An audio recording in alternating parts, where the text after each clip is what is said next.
Hola, ¿qué tal? Muy buenas tardes, bienvenidos a Noticias de Salud de Radio, quinta temporada, hoy en un programa especial sobre salud visual, enfermedades oculares, cómo prevenirlas, glaucoma, por ejemplo, la segunda causa mundial de ceguera, catarata, la primera, pero también otro tema muy interesante que es la neurooftalmología, como la palabra te lo dice, la relación de los ojos y el cerebro, aquellas patologías neurológicas, podríamos decir, que se manifiestan oftalmológicamente. De eso y mucho más vamos a hablar después de la siguiente presentación. Este micro de salud es auspiciado por Framintrol, resveratrol suizo de máxima potencia, que te ayuda a prevenir las enfermedades del envejecimiento y a mejorar hoy tu calidad de vida. Framintrol, la inteligencia contra el envejecimiento. Bien, ya estamos con nuestras invitadas acá, muy contentos de que hayan venido. Uno, se las presento, es la doctora Dominique Garrone, ella es médica oftalmólogo, matrícula nacional 152.238, ¿está bien? Exacto. Bien. Y por otro lado, la doctora Macarena Clementi, jefa de neurooftalmología del Hospital Central de San Isidro, matrícula nacional 121.852. Perfecto. Bien, ¿cómo andan? ¿Bien? Bien, muy contenta de estar acá. Muchas gracias por venir. Felices. A la audiencia le dejamos los teléfonos para que hagan algunas consultas o algunas preguntas. Es el 4732-1122. Repetimos, 4732-1122. Bueno, como dijimos recién, un programa especial sobre salud visual. Vamos a hablar de muchísimas cosas. Y voy a empezar hablando de glaucoma con la doctora Dominique Garrone. ¿Qué tal? Buenas tardes. Amiga de la casa también. Domi, a ver, explícanos, ¿qué es el glaucoma? Bien. Bueno, el glaucoma es una neuropatía óptica, justo por suerte tengo Maca acá al lado, que es, como bien dice la palabra, una afectación del nervio óptico, generalmente secundario a un aumento de la presión intraocular. O sea, cuando el paciente viene a una consulta, detectamos, por ejemplo, un aumento de la presión, un daño en el nervio óptico, y podemos definir que estamos ante una patología llamada glaucoma. Suele ser silenciosa, que eso es lo peligroso, porque el paciente no presenta síntomas. La presión ocular, si no es que se manifiesta de manera aguda, va dañando de a poquito, sin que el paciente lo siente, y quizá cuando llega a la consulta ya el daño es tan avanzado y tan irreversible que se torna un poquito peligroso. Bien, hay una palabra, voy a empezar a deshilachar conceptos que son muy interesantes para avanzar en la charla y que se entienda del otro lado. Dijiste presión ocular. Dije presión. O intraocular, dijiste. Sí. ¿Esos qué se miden? ¿Milímetros de mercurio? ¿Cuál es el valor normal para que la gente sepa? Claro, sí, se mide en milímetros de mercurio. Uh-huh. El valor normal que tenemos en la población es entre 10 y 20 milímetros de mercurio, sí. Y lo medimos con unos aparatos especiales que tenemos en oftalmología que se llaman tonómetros. Bien. Esto, un caso avanzado de glaucoma. Sí. No, la pregunta sería, ¿el glaucoma tiene cura? En realidad no. El glaucoma no se cura. El glaucoma es una patología que se trata. Es decir, lo que hacemos es, con tratamientos tópicos o quirúrgicos, evitar que progrese el daño. Pero una vez que se diagnostica, hay varios tipos de glaucomas, pero una vez que se diagnostica, lo que intentamos hacer es controlar la presión dentro de estos valores normales, entre 10 y 20, o de acuerdo al paciente vamos estipulando una presión, para que a lo largo de su vida no progrese el daño. O sea, es detener la patología, pero si no se trata, va a avanzar, no se cura. No es que yo le aplico un tratamiento tal un determinado tiempo y la curamos. Eso no sucede, es un tratamiento de por vida. Bien, y entonces, ¿cuál es el tratamiento más avanzado ahora para controlarlo? ¿Qué es lo último que hay en glaucoma, por ejemplo? Un caso avanzado, si es que hay. Sí, hay casos avanzados, hay tratamientos microinvasivos, se llaman, son cirugías en las cuales se ingresa el ojo por unas incisiones muy, muy pequeñas, como para no generar tanto daño, para no descomprimir tanto el ojo, y se introducen determinados dispositivos que están hechos también muy, muy chiquititos, como para ayudar a mejorar toda esta alteración en la presión que se da por unos líquidos que tenemos en el ojo. Entonces estos dispositivos es como que drenan ese líquido a los espacios donde hay lugar para que se drene y se controla la presión. Y son los más avanzados porque son por incisiones muy muy pequeñas, el paciente no tiene mucho dolor, el postquirúrgico no es tan inflamatorio como la cirugía madre de glaucoma, que es la trabeculectomía. Bien, repetime esa palabra. Trabeculectomía. Bien. Decías que era silenciosa. O sea, síntomas, por ende, no hay. ¿Cómo lo prevengo? No hay hasta, como vos dijiste recién, hasta casos muy, muy avanzados en donde el paciente empieza a detectar que en la periferia no ve tan claro o puede llegar a tener de repente un episodio agudo en donde sí se manifiesta dolor, pero lo importante o lo interesante de esta patología silenciosa es, como bien digo, hacer los controles. Hay ciertos antecedentes que uno tiene que tener en cuenta y no olvidarse de que esto es una obligación para ir a una consulta y tomar la presión, no una sola vez, varias veces o en varias consultas para que se detecte la patología o se detecte la presión y podamos aplicar un tratamiento temprano para evitar el caso avanzado. Bien, para los que están del otro lado y recién se enganchan, estamos con la doctora Dominique Garrone, médica oftalmóloga, y la doctora Macarena Clementi, jefa de neurooftalmología del Hospital Central de San Isidro. Te vamos a repetir los teléfonos. Sole, avísame si llega a haber algún llamado. El teléfono es 4732-1122. Y ahora me meto en la neurooftalmología, que ya la palabra me resulta interesante y me apasiona. Sí. Suena complicado, pero... Sí. Maca te lo explica con unas metáforas que te envuelve, te invita a querer saber más. Pura grosa. Claro. Bueno. La primera pregunta es, ¿cuándo interviene la neurooftalmología? ¿Cuándo yo tengo que ir a un neurooftalmólogo? Y bueno, en general vienen siempre por derivación de otros colegas, que pueden ser oftalmólogos o pueden ser un neurólogo o un neurocirujano o inclusive cardiólogos. Y uno va a decir, ¿y pero por qué? Porque bueno, muchas veces el paciente dice, no veo bien, se le hace una evaluación oftalmológica general y no se le encuentra una causa, es decir, su córnea está perfecta, no tiene cataratas, no tiene problemas en la retina, no tiene glaucoma, como explicó Dominique recién, no tiene nada y el paciente no ve. Es decir, puede ser de un solo ojo o de los dos ojos y de repente esta pérdida de visión o a veces es del campo visual, es decir, pacientes que se van chocando con las cosas, no entienden por qué se chocan hacia los costados, o a veces de repente pierden mitades de campo visual de un ojo y del otro al mismo tiempo, pueden ser en forma transitoria o en forma permanente. Entonces, todo esto que yo te acabo de contar son todas causas que hacen pérdida de visión y que son de otro origen. ¿Y cuál es el otro origen? Justamente ahí viene la neurooftalmología de evaluar estas cosas y es la ayuda que vamos a buscar en el resto del cuerpo qué es lo que está pasando. Por ejemplo, podemos tener un infarto en el nervio óptico y es porque tiene un problema en el corazón. De repente tiene alguna arritmia y entonces le forma coágulos y esos coágulos van al ojo y entonces los dejan sin ver en un sector de su visión en forma abrupta.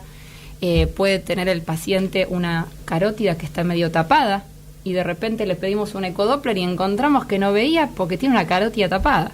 Y le estamos previniendo, si bien con el ojo a veces no podemos hacer nada, porque bueno, el infarto es un infarto, por ejemplo, como pasa con el glaucoma, lo que explicaba Dominique. A veces no podemos ir para atrás, pero sí podemos prevenir otras cosas. Si de repente le encontramos una carótida tapada, evitamos que tenga una ACV, ¿no es cierto? Es un montón. O si encontramos un problema a nivel del corazón, evitamos que tenga un infarto de miocardio, ¿no? Del corazón, un infarto.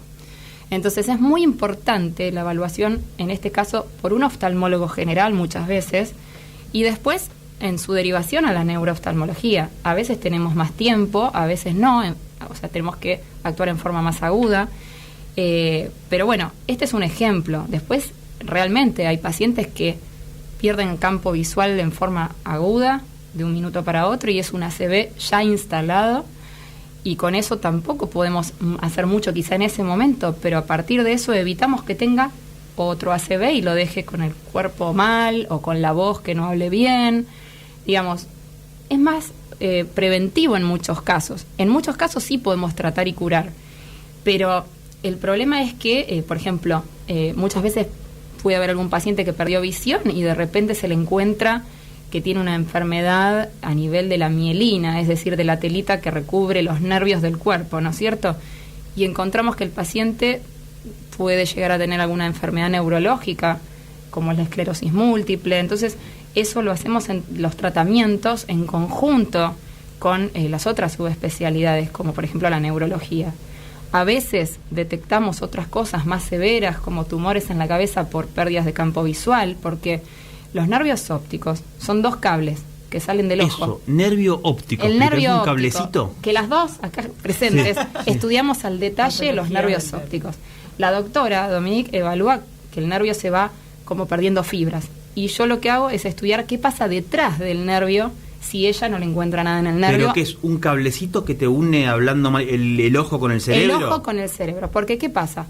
El ojo es como una cámara, pero en realidad, o como si fuera una computadora, digamos, el ojo es la puerta de entrada para la visión, pero en realidad esa información se traduce y uno permite comprender lo que ve con el cerebro. Y eso es en la parte posterior del cerebro, ahí es donde se recibe la información visual. Entonces yo puedo tener todo perfecto los cables y el problemita está en la CPU, ¿no es cierto?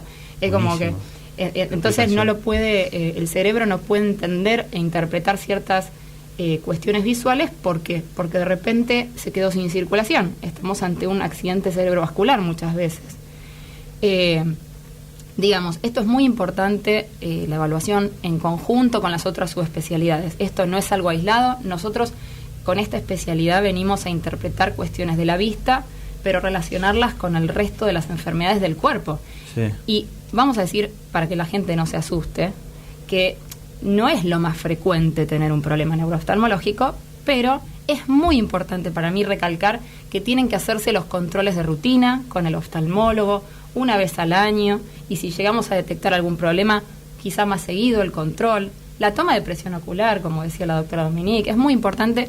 Y bueno, en algún caso, en algo abrupto de pérdidas de visión o de dolores de cabeza muy intensos que además se asocian con pérdidas transitorias de visión o que ven muchas luces en el ojo, todas esas cosas nosotros tenemos que ir a estudiarlo. Digamos que igual vuelvo a insistir, no es lo más frecuente, pero como para que la gente no se asuste, pero saber que existen estas cosas. Bien, Maca, ahí por lo que estás diciendo, o sea, a través de los ojos descubrís cosas en el cerebro que incluso podés prevenir. Exacto. Poneme un ejemplo de un tumor. Contame un ejemplo de un tumor. Yo te voy a contar algo. Con final feliz, que hayas detectado, por favor, te lo pido. Gracias a Dios, la mayoría de las veces son con final feliz y lo encontramos rápidamente, ¿no? ¿Y esto cómo lo detectamos? Porque vos decís, ¿cómo detectas un tumor por el ojo? O sea, es imposible. Sí, claro. No es tan imposible, porque ¿qué pasa? El cráneo, digamos, los huesos de la cabeza no son extensibles. Es decir, si aparece algo que no debería estar ahí, en el cerebro, por ejemplo, un tumor, en la hipófisis o en otro lado del cerebro, son diferentes glándulas del cerebro, y se empieza a agrandar. No hay lugar en la cabeza para que pueda estar coexistiendo algo que no debería estar, ¿no es cierto? Entonces se empieza a acumular líquido en la cabeza. Como en el ojo, cuando se acumula líquido nos da el glaucoma, bueno, en la cabeza nos da líquido, y ese líquido hace que nosotros, por suerte, al haber líquido, podamos hacer un fondo de ojo. Muchas veces en un paciente dice, me duele la cabeza, piensa que es cambiar anteojos, y de repente nos encontramos que no hay que cambiar anteojos, que le hacemos un fondo de ojo en la consulta, es decir, después de tomarle la visión, le tomamos la presión, le vamos a hacer un fondo de ojo, le dilatamos las pupilas y el paciente después queda viendo borroso ese día. Sí. Pero le vamos a ver el nervio óptico y es la ventanita al cerebro. Porque esa frase es el único. Me encanta porque te lo explica de la manera más sencilla. Y además es el único nervio del cuerpo que podemos ver funcionando en ese momento. Es decir, yo miro tu nervio óptico y sé cómo está tu circulación cerebral, cómo está el estado de tu presión dentro de la cabeza, muchas veces por mirar el nervio óptico. Entonces, eso a veces nos hace llamar la atención, decimos, pucha, está el nervio borroso. Y cuando lo vemos borroso decimos, ¿tendrá algo que tengo que estudiarlo? Y bueno, nos vamos a ayudar, por supuesto, de exámenes complementarios, como puede ser una resonancia después, claro, por ejemplo, una tomografía o una resonancia de cerebro, y ahí vamos a encontrar esto. Ahora, ¿lo tratamos nosotros? Y no, en general esto lo hacemos en conjunto con el servicio de neurocirugía, con el servicio de neurología, digamos, es muy un enfoque interdisciplinario. Exacto, no estamos solos y el paciente tampoco está solo. Es decir, lo importante es que si un paciente tiene una duda, que se acerque y consulte. La pandemia nos ha traído cosas que inimaginables, es decir, y te cuento el caso particular de algunos pacientes que de repente han venido con un tremendo edema en el nervio y vos decís, ¿cómo puede haber pasado esto? Y era el miedo a salir a la calle, bueno, y entonces cosas que nos ha traído la pandemia es por ahí no consultar en el momento, entonces, y la cosa se pone peor si uno no consulta en el momento. Entonces es muy importante controlarse cuando uno tiene un síntoma, o si no tenemos síntomas, una vez al año el control con el oftalmólogo me parece muy importante, porque el hacer detección temprana, precoz, como cualquier cosa en el cuerpo, nos permite actuar más rápido y resolverlo, y que queden, por lo menos si tiene que quedar alguna secuela, que quede la menor posible. Entonces, y realmente se mejora muchísimo el cuadro y se soluciona el problema en muchos casos. Bien. Domi, ¿la gente consideras que tiene incorporado ir una vez al año al oftalmólogo? Yo, por ejemplo, uno va al clínico a hacerse los exámenes, pero al oftalmólogo la gente va una vez por año. Nos falta, me parece, en eso, ¿no? Nos falta reforzar un poquito la consulta oftalmológica, o sea, la importancia. Recién Maca explicó un montón de patologías que se pueden detectar a raíz de una consulta oftalmológica que uno creería banal o que la disminuye o que la minimiza. Y nada, lamentablemente el cuerpo, lamentablemente no, para mí mágicamente el cuerpo está todo conectado. Entonces, así como uno va al clínico una vez por año o se controla la presión arterial porque tiene factores de riesgo o porque así lo siente o porque está en una edad de factores de riesgo, me parece que también deberíamos reforzar un poquito la consulta oftalmológica, porque hemos explicado recién de cómo a raíz de muchas cuestiones en el ojo podemos detectar otras patologías que pueden llegar a comprometer mucho más todo el cuerpo. ¿Y esa consulta en qué consiste? ¿Tiene algún estudio? ¿Sí o sí es un fondo de ojo cuando vas a hacerte un chequeo? Bueno, me voy a hacer un chequeo anual de oftalmológico. ¿Sí o sí me vas a hacer un fondo de ojo o no? Sí. ¿O me reviso? ¿Cómo es? Contame eso. Sí. La consulta oftalmológica consta de, primero, tomar la visión, lo que nosotros llamamos agudeza visual. Bien. Que es lo principal, con corrección si el paciente necesita algún anteojo, ya sea para lejos o para cerca. Después evaluamos en la lámpara de hendidura, que es el aparato por excelencia que nosotros usamos, tomamos la presión intraocular y procedemos a hacer el fondo de ojos. Bien. Dilatando las pupilas. Eso se debería hacer la consulta completa. Bien. Te voy a hacer una más de glaucoma. Sí. Si mi abuelo tiene glaucoma, ¿yo voy a tener glaucoma? ¿Es hereditario? No necesariamente vas a tener, pero es un factor de riesgo importante. O sea, un familiar con glaucoma es un factor de riesgo como para que uno sí o sí se controle, porque suele ser hereditario, suele tener mucha asociación que un familiar de sangre tuyo tenga glaucoma, suele ser hereditario, entonces sí o sí uno tiene un factor de riesgo más. No significa que sí o sí lo vas a manifestar, ni que sí o sí vas a tener que hacer el tratamiento, pero así como un paciente que tiene maculopatía también es un paciente que probablemente en su herencia genere un factor de riesgo mayor, y uno se estudia porque es algo que está por ahí más de moda, el hecho de la maculopatía, y que no veo, los pacientes o los familiares que tienen glaucoma tienen que transmitir a su familia un control más específico para el tema. Bien. Sole, ¿hay algún llamado? Déjame hacerme una rundita más, porque me voy a olvidar a Domi, y metemos el llamado y después vemos quién responde. Glaucoma congénito, ¿qué es? Bueno, como bien dice el nombre, la palabra congénito es algo que viene de nacimiento, o sea, uno ya nace con esa patología. Entonces, el glaucoma congénito es un niño que ya nace con una alteración en el nervio óptico secundario a la presión intraocular. es la verdad una patología bastante severa, bastante incapacitante, bastante difícil de detectar a tiempo. Es muy importante que los oftalmopediatras lo detecten a tiempo, porque el chiquito, si no, ya va a quedar ciego. Y hay bastantes manifestaciones clínicas, o sea, el ojo, por suerte, en el glaucoma congénito tiene manifestaciones que se ven, que se notan, que son diferentes, que llaman la atención en el chico, que pueden hacer sospechar de esta patología. O sea, a diferencia del glaucoma en el adulto, el glaucoma congénito, por suerte, porque si no sería muy incapacitante, con una ceguera muy temprana, por suerte uno en el ojo puede ver determinadas cositas que al oftalmopediatra lo deben hacer sospechar y empezar a estudiar a ese chiquito recién nacido que tiene glaucoma, y obviamente tratarlo casi instantáneamente en el momento igual del es diagnóstico. un bebé que ya nace con eso y vos ya saben que nace con eso, y empezás a tratarlo desde ese momento. Sí, no es que se sabe que nace con eso, como sería el síndrome de Down. No es que haya algún estudio durante el embarazo, sino que el chiquito nace para en un parto normal, claro. Sí, todo el embarazo fue normal, el nacimiento fue normal, pero de repente quizás hasta los padres empiezan a notar por ahí un ojito un poco más blanco, que no fija un poco la mirada, o determinadas cosas. Eso es o el mismo oftalmopediatra, o el mismo pediatra, o el neonatólogo, el pediatra ya detecta cuando le hace toda la evaluación del nacimiento o en los controles después del nacimiento que hay algo raro en el ojo, y empieza la interconsulta. Pero no es que se sabe de antes. Bien. Bueno, las dejo tomar agua. Sole, había un llamado, pero me estoy dando cuenta, ¿lo escuchamos igual porque no tenemos auriculares? ¿Se escucha igual o no? No se va a escuchar. me encanta la carita. Qué hermoso. Entonces, bueno, mientras conseguimos unos auriculares... si se apaga la aire, hacemos silencio. Bueno.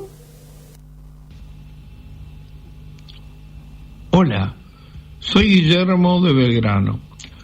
Tengo 80 años y recientemente me diagnosticaron cataratas en mis ojos. Quería preguntarle a alguna de las doctoras que están con usted, que teniendo buena visión, ¿cuál sería el momento apropiado para hacer esa operación para quitarla? ¿Tengo que esperar algún signo en especial para realizarla? ¿Y hasta cuándo es conveniente posponerla? Muchas gracias por la respuesta. Un divino, 80 años. Pero pará, porque nos está metiendo en un tema que no hablamos. Todavía no hablamos de catarata. ¿Te vas a acordar la pregunta? ¿Te puedo preguntar primero qué es catarata y después le respondemos? Obvio, ¿Te acordás la pregunta? Sí, perfecto. Bueno. ¿Qué es catarata o cataratas? ¿Cataratas se dice? Cataratas. Cataratas, Sí. Bueno. ¿Qué es cataratas? Habíamos dicho que era la primera causa de ceguera mundial, ¿no? Sí, o segunda, por ahí. está una de las... Evitable. Sí, es la primera causa de ceguera Bien. mundial evitable. ¿Qué es? Bueno, la catarata o las cataratas son en realidad la opacificación del cristalino, llamémoslo, y ahora vamos a explicar bien qué es el cristalino, qué es la opacificación y demás. Nosotros adentro del ojo tenemos una lente intraocular innata, natural, que suele ser transparente, que tiene una determinada forma, que nos ayuda a ver de lejos, sobre todo de cerca, y que no tiene irrigación ni inervación, o sea, no le llegan ni vasos sanguíneos ni nervios, no tiene sensibilidad y está como encerrado en una bolsita, en un saco capsular, lo llamamos nosotros, y a lo largo de la vida van creciendo células, se van metabolizando, van perdiendo un poquito de nutrición, van acumulando restos metabólicos, digamos, y a lo largo de la vida, naturalmente, ese cristalino que es transparente cuando nacemos y casi toda nuestra vida, por suerte, todo este metabolismo va generando que se acumulen unas proteínas que van generando que se ponga cada vez más turbio. Entonces pensemos en un vidrio transparente que de repente empieza a tener suciedad y entonces empieza a comprometer la visión.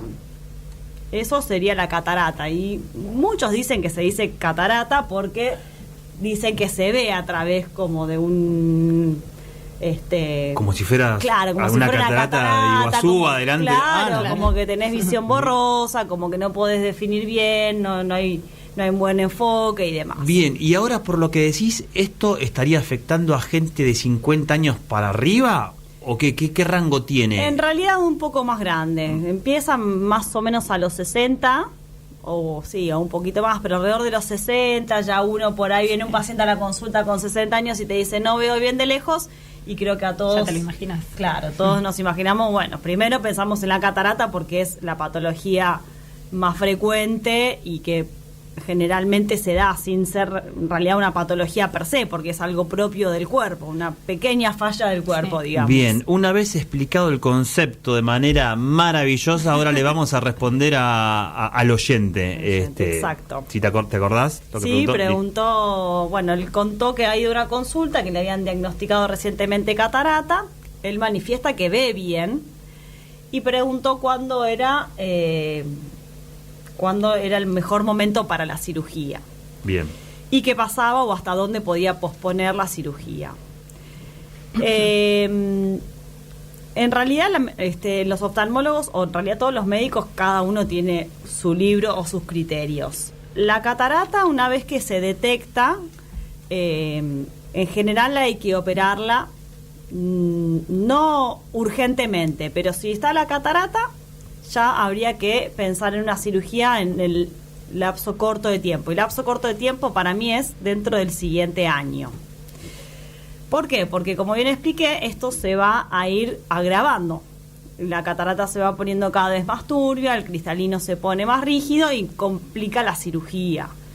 La cirugía es bastante simple, el procedimiento está muy avanzado, hay buenas técnicas, los resultados son inmediatos y muy buenos, pero las cataratas cuando se ponen muy duras complican un poco la cirugía, el posquirúrgico también es un poquito más pesado para el paciente, así que una vez que está diagnosticada, creo que en el lapso de un año ya habría que pensar en operar los dos ojos. Bien, me quedo con ese concepto de operación sencilla. O sea, sencilla que es con láser, se interviene, ¿cómo es? ¿O hay diferente según el tipo de catarata?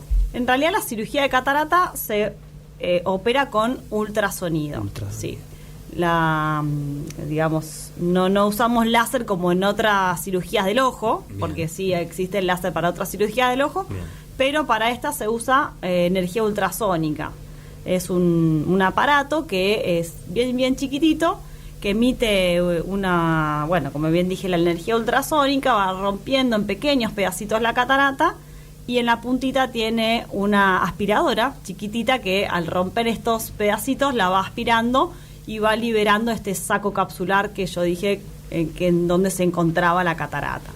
Impecable. Bueno, para los que recién se enganchan, estamos con la doctora Dominique Garrone, médica oftalmóloga, la doctora Macarena Clemendi, jefa del servicio de neurooftalmología del Hospital Central de San Isidro, dos grosas. Bien, nos metemos con los más chiquitos. Las madres dicen, mi hijo ve bien. A ver, ¿cuándo hay que hacer un control con los hijos? Con el oftalmólogo, oftalmóloga. Bueno, por ahí te puedo contestar. Me parece que es desde siempre. Es decir, desde que nace un chico hay que hacerle un control oftalmológico. Hay que ver si los dos ojitos, el reflejo rojo, viste que se ve a trasluz, o en una foto, cuando uno le saca una foto al bebé, que se ve como un reflejo rojizo, eso es normal y está buenísimo. Pero a veces nos encontramos que de repente ese reflejo es más blanquecino en un ojo que en el otro. Son señales de alerta de que ahí tenemos que ir al control oftalmológico, ¿sí? Porque, bueno, pueden ser cuestiones un poquito más severas, desde una catarata o cosas más severas como tumores intraoculares. Pero me parece fundamental destacar esto, que desde que nace el chico hay que hacerle un control oftalmológico con un fondo de ojo.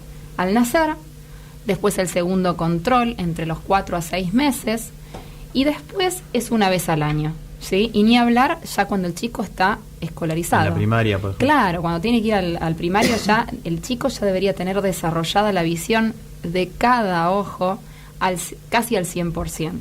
Esto es muy importante porque muchas madres por ahí piensan, no, pero mi hijo ve bien, y en realidad nos llevamos la sorpresa muchas veces que está viendo con un solo ojo. Y es imposible detectarlo sin hacerle una evaluación oftalmológica. porque por ahí de un ojo tiene una miopía importante y no lo sabemos. Pero ¿qué pasa? El cerebro es muy bueno e inteligente y hace un proceso de neuroadaptación. Entonces, ¿qué pasa? Con un ojo ve el 100%, con el otro no ve nada y dice, bueno, como con un ojo veo el 100%, no importa, estoy contento, dice el cerebro. Pero el problema es que el día de mañana ese chico llega a tener un problema, un accidente o lo que sea en el ojo que ve y del otro se quedó sin ver.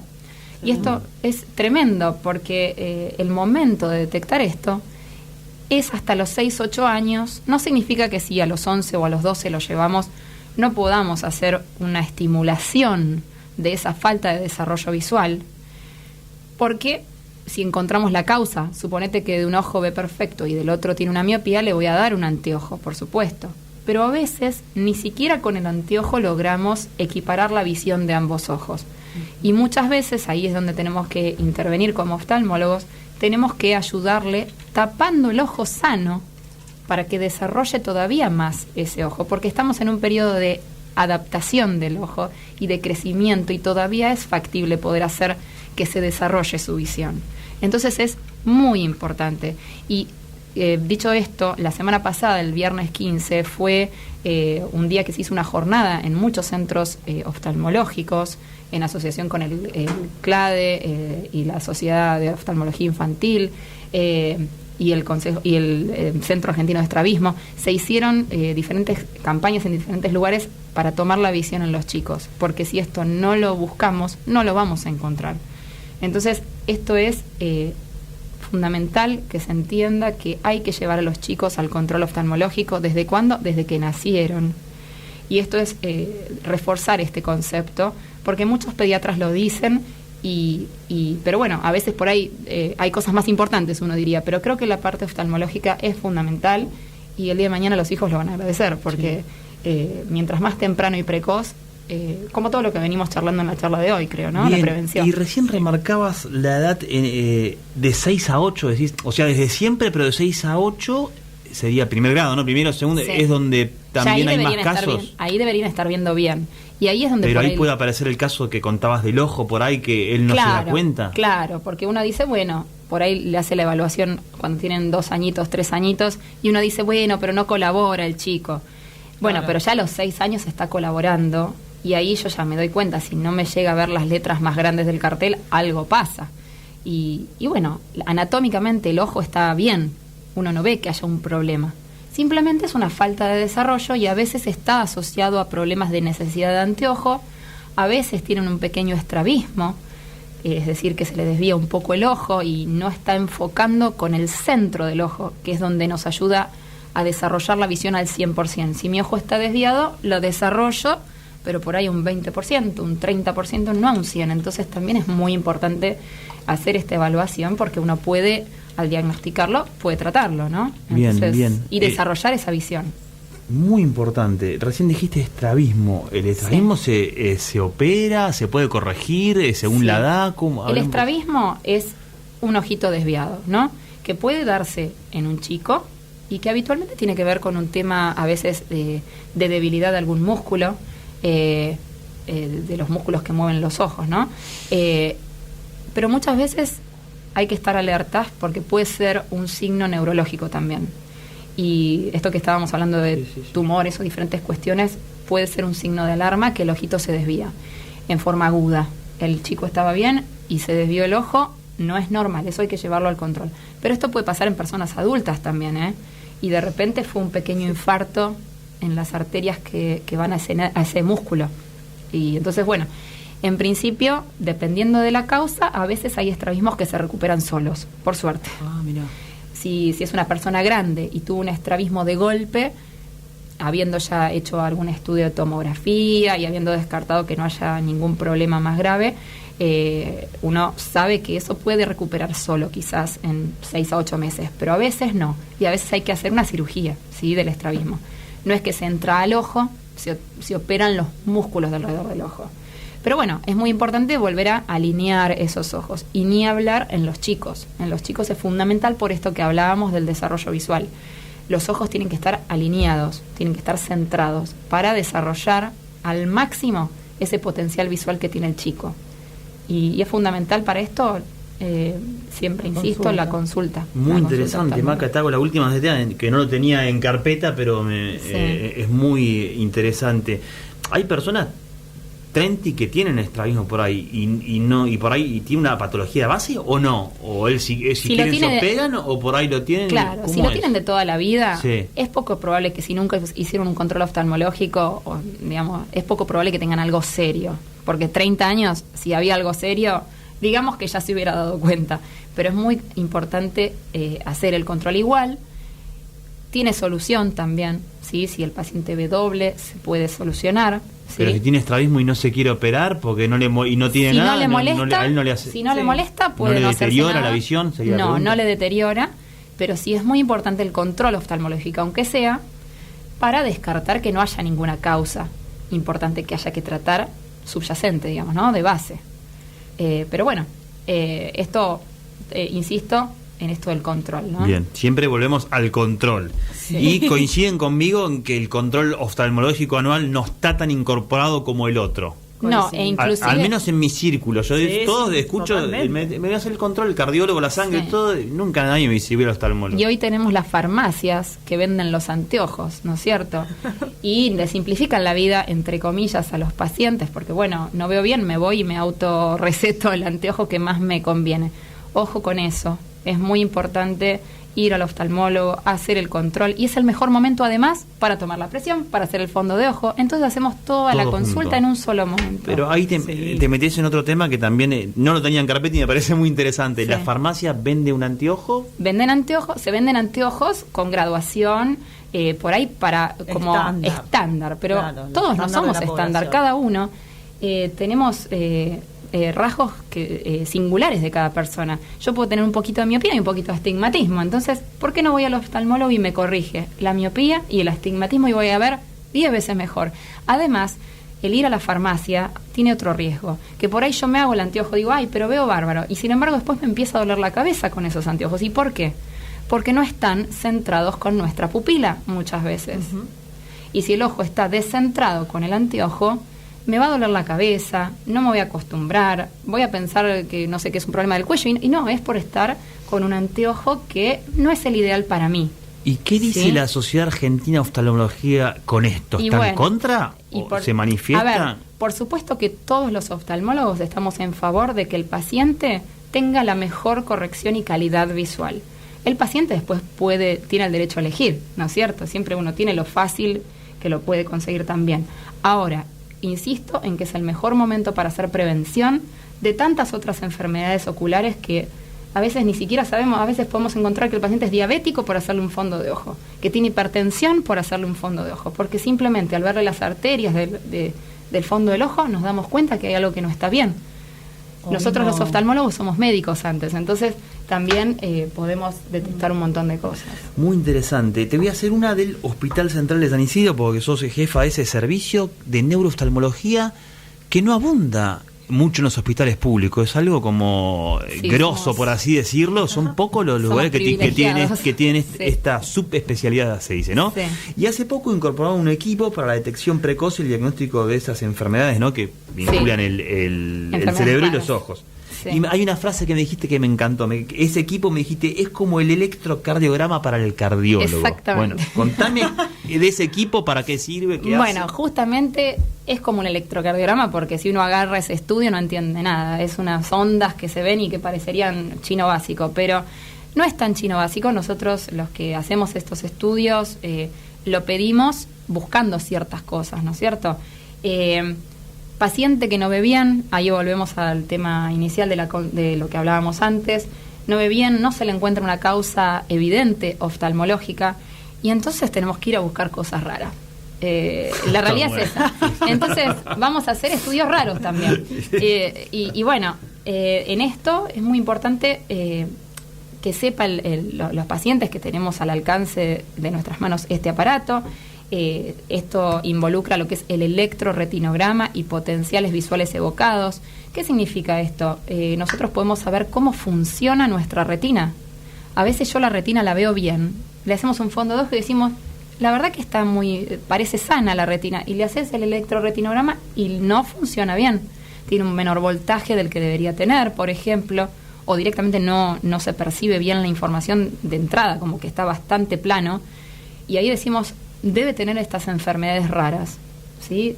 Hay varias, entre ellas la retinosis pigmentaria, bueno, que es la más frecuente por ahí que uno ha escuchado, enfermedades Stargardt, diferentes enfermedades que hoy por hoy se está estudiando mucho con terapia génica y que probablemente en unos años estemos hablando de que tengan un posible tratamiento. Y además también el estudio no solo de la retina, sino del nervio óptico.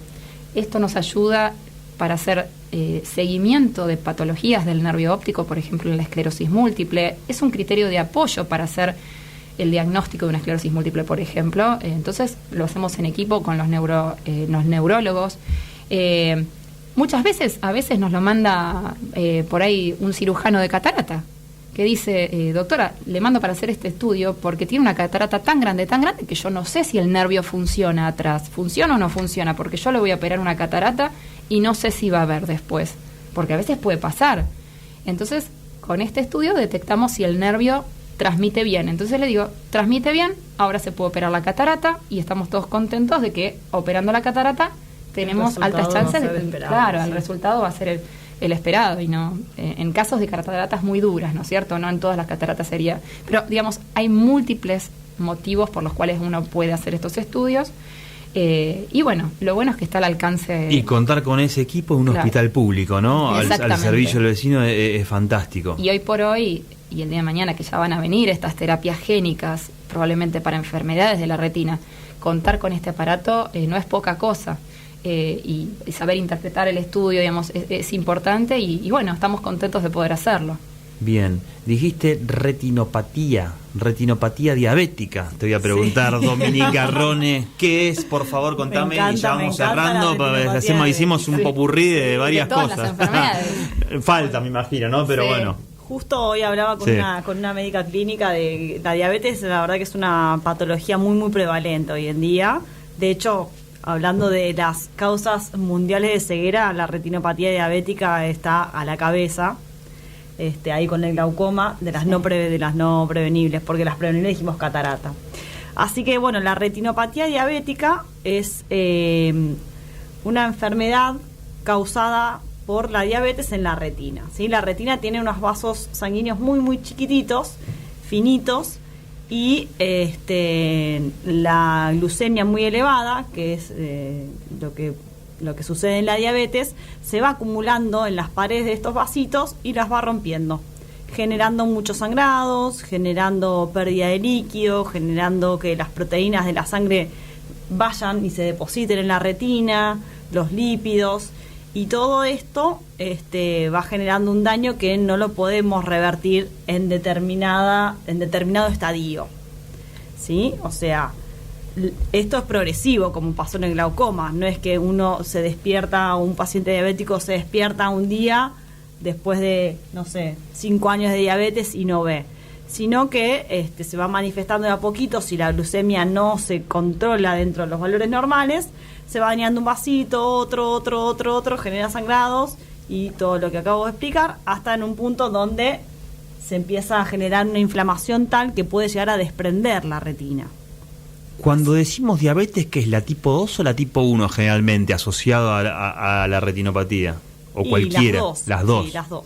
Más de 10 años de evolución de la diabetes. Ya sea 1 o 2. Y si hay mal control de la glucemia, lo que nosotros llamamos mal control metabólico, esto se puede manifestar mucho antes. Pero uno siempre le pregunta al paciente diabético hace cuánto que es diabético y cómo regula sus glucemias. Los pacientes diabéticos en general están educados para saber cuáles son sus valores normales y cómo corregirse. Algunos no, y esos son los más peligrosos, digamos, porque en los que nosotros prestamos más atención a que no tengan manifestaciones, porque si no saben cómo cuidarse, probablemente tengan en el ojo algún signo clínico de una diabetes mal controlada. Bien, me encanta la charla. Vamos a ir cerrando y vamos a tener otras charlas más, porque los temas... Maca, ¿vos te quedó algo ahí que quieras agregar en tu punteíto? No, ni lo dudes. No, en serio. No, me encantaría por ahí destacar algo importante y volver al tema de los chicos, sobre todo el tema de las pantallas, tratar de, como quien diría, la realidad indicado por la Sociedad Argentina de Pediatría, debería ser menos de 1 hora en chicos de 2 a 5 años, menos de 2 años, todavía menos de 1 hora, de 1 hora por día, y de 5 años a 12 años estaría indicado hasta 2 horas. Esto es casi imposible. Hoy por hoy, ¿no? Estoy pensando en mis sobrinos. Entonces, hoy por hoy en pandemia es casi imposible. Y más en contextos. Exacto. Claro. Entonces es muy importante, si vamos a dejarlos un poco más de tiempo, sobre todo porque están con tantos Zooms y todo de la escuela, equilibrar con el ejercicio físico. Entonces, aire libre, el aire libre ayuda a evitar que ese chico tenga mayor miopía de la que debería tener. La pantalla te deteriora si vos estás mucho tiempo. Totalmente. Al nene, decís. A los nenes y a los adultos les hace el ojo seco, y porque uno parpadea menos. No y sabemos bien después también ahora qué puede pasar ahora con me las explicás máculas. el síndrome Claro. del ojo seco. Bueno. Me tiraste, Sí, ahora me lo resumís. No, a ver, resumidamente, el ojo se evapora más rápido la lágrima. Yo estoy pendiente de qué dice mi celular, de que estoy tan concentrado que, viste, la información viene bombardeada en milisegundos. Flechas así. Y uno está tan concentrado en la laptop, en el celular, en lo que sea, que parpadea menos. Entonces, al parpadear menos, se evapora más rápido la lágrima. Y es como que también el párpado es como un limpio parabrisas, ¿no es cierto? Que debería andar perfecto. Si de repente el ojo está seco, cuando parpadeas, te arde, te raspa. Y bueno, entonces ahí lo podemos ayudar un poco con La lubricantes. Me van a dar gotitas. Claro, porque vamos ¿Tiene a ver, solución? ¿O en qué puede terminar un ojo? Sí. Inicialmente con gotas pueden dar bien. Lo que pasa es que lo ideal es disminuir la cantidad cambiar el hábito del hábito de estar con el celular, más vida al aire libre. Y la computadora también, ¿no? O sea, Exacto. los que laburamos mucho frente a la computadora escribiendo todo, o sea, ¿qué Y hay una recomendás? regla, 20-20-20. Me la anoto. Bueno. 20, no, 20-20-20. 20, yo estoy, poneme de ejemplo periodista, estoy escribiendo una nota, empiezo a escribir. Sí, Estoy- 20 segundos tenés que descansar tu vista. ¿Y cómo descansas tu vista? 20 segundos cada 20 minutos vas a mirar a 20 pies de distancia, a 6 metros. Bien, o sea, estoy escribiendo, me levanto. Parás un minuto, o- parás 20 segundos, vas a mirar lejos, Sí. ¿sí? Cada 20 minutos lo vas a hacer eso. O sea, cada Bien, 20 está minutos muy en la bueno. pantalla, 20 Y 20 segundos de descanso y también conviene mirando a 20 pararse, pies. ¿no? Por la postura. Pararse. Ya nos metemos en la traumatología. Pararse, sí, relajar el cuello. No, pues ya que estamos, digo, te parás, pues tanto Sí. tiempo en la silla, la postura, ¿no? Sí, ni pero- hablar, ni hablar. Todo eso Muy da bien. dolor de cabeza y bueno, un montón de cosas Sí. que por ahí no tienen Infinitos causa síntomas. neurooftalmológica. Sí, es muy importante. Y más si estamos viviendo épocas donde están a los dispositivos electrónicos, hay una especie de más, un exceso terrible. Hay que y la- relajar la vista. Nosotros de cerca estimulamos mucho los músculos. Es como estar en un gimnasio y estás levantando Siempre pesa digo de eso. 10 kilos hace 10 horas. Sí, Sí. Claro. Y siempre va a haber cansancio ¿qué visual mito después de o eso. realidad que está de noche todo tu cuarto apagado y esa luz del celular y vos te pones a mirarlo? ¿Te hace mal, más mal o no? ¿Viste cuando Digamos, dice las pantallas irradian luz azul, a la larga eso de puede noche, digo, todo apagado y Sí, estás... eso genera obviamente que se encandile la retina. Existe hoy un cuadro que está relacionado al uso de los smartphones, en los cuales inclusive hay momentos en que uno se va a acostar con el ojo abierto, un ojo abierto, el otro cerrado. Ese ojo a la mañana siguiente todavía está viendo quizás encandilado. Tiene que ver con un tema de falta de adaptación a la oscuridad de esa retina, que es mucha la información que está recibiendo una pupila más dilatada, porque en la oscuridad nuestras pupilas se dilatan, y mucho para que nosotros veamos bien lo hacen nuestras pupilas. Entonces, cuando nosotros queremos ver algo de cerca, nuestras pupilas se achican. Si ponemos una buena luz, nuestras pupilas se achican, y a veces ni siquiera necesito usar anteojos. Sabemos que a partir de los 40 años necesitamos anteojos de cerca, pero la buena luz, la pupila chiquitita nos ayuda a enfocar mejor. En la oscuridad eso no pasa, entonces el problema todavía es mayor. Y la molestia visual, por supuesto. Bien, bien. Completísimo todo. Sole, ¿puedo cerrar este bloque, algo que no hice nunca, con un dibujo? ¿Las cámaras están prendidas? Ahora te digo, ¿cuál enfoca mejor? ¿Esta? Quiero dibujar un ojo grandote y que me digas porque hablamos mucho cuál es la córnea, algunas cositas, cuál es la retina, cuál es la mácula, simple, no vamos a hacer una anatomía de ojo. ¿Te prendés? Sí, claro. Queda para la historia. Excelente, Vamos. una clase de Domi anatomía. va a dibujar un ojo gigante en este papel. Vamos a correr todo acá. Esto es televisión en todo. vivo. Vamos a correr todo. Sole nos va a ir dibujo siempre de indicando. costado. Y Sí, vamos cerrando con esto, Sole. claro. Para que Perfecto. Sole nos va a decir después dónde va. Mejor porque yo para clase de dibujo... Ahí tenemos, voy relatando. Domi está dibujando un ojo. Muy bien. Quiero que me digan cuál es la córnea, cuál es la retina, el nervio óptico y qué más dijimos. La mácula. La mácula, mácula. hasta ahí. Así. Me lo llevo de recuerdo. Esto para mí es Con autógrafo. ahí está, me lo firman. Eso no. Bueno, a ver acá. Vos le vas poniendo los nombres. Pará, Sole, ahí la cámara la enfoca. No, se tiene que parar acá. Que primero lo dibuja y después tenés que lo. agarrar vos, dice. Ahí está. Cambiemos de lugar. Así se ve. Lo vamos a poner. Enfoca en la otra, dice. En Enfoques en esa. Ah, Ahí está.